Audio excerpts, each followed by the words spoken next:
Globalization in Asia has a secret history. The great sweatshops and banks and luxury hotels in Indonesia were built on the mass murder of as many as 1 million people, an episode the West would prefer to forget.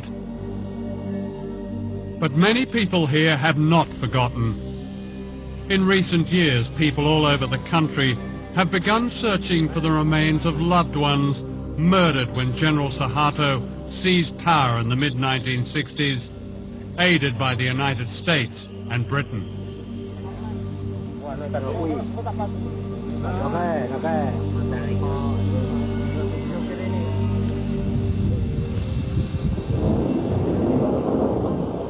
Until recently, the truth of this episode has remained so secret that this is the only known photograph of the atrocities.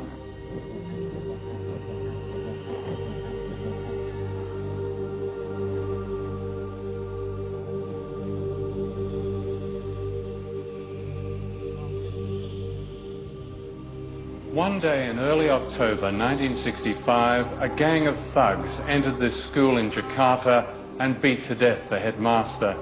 He was suspected of being a communist.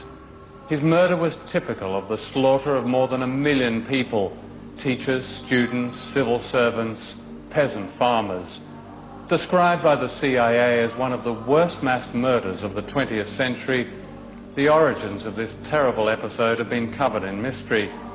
Certainly it brought to power General Suharto, but what is now emerging is the extent to which he was secretly backed by the United States and Britain and by Western business leaders. Within a year of the bloodbath, Indonesia's economy was effectively redesigned in America, giving the West access to vast mineral wealth, markets and cheap labor, what President Nixon called the greatest prize in Asia. To Western business, the great value of General Suharto was that he succeeded in getting rid of the founder of modern Indonesia, Ahmed Sukarno, a nationalist who believed in economic independence for his people. He kept the great Western corporations out of Indonesia and threw out their agents, the World Bank and the International Monetary Fund. It was only when one of his generals, Suharto, seized power that the door was open to Asia's greatest prize. When the Suharto regime came in after the putsch, they were able to make a lot of the fact that they were calling the IMF and the World Bank back in. They were going to rescue them, you see, and British propaganda in particular made a lot of this. You know, the IMF was decent, and it was going to bring order, and everything was going to be lovely in the Indonesian garden.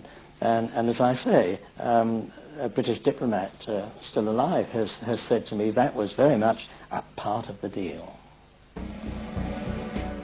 Britain and the United States secretly conspired to back General Suharto. The American ambassador assured him that the US government is generally sympathetic with and admiring of what the army is doing.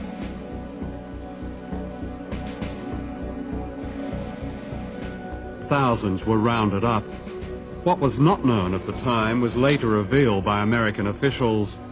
The CIA had supplied a list of 5,000 opponents to be assassinated, and embassy officials ticked off their names as they were murdered. The British ambassador recommended a little shooting as an essential preliminary to effective change. In the first few days, the British sources in particular purported not really to know what was going on. Of course they knew what was happening. I mean, there were bodies being washed up on the lawn of the British consulate in Surabaya. There were bodies floating all over the Malacca Strait and so forth.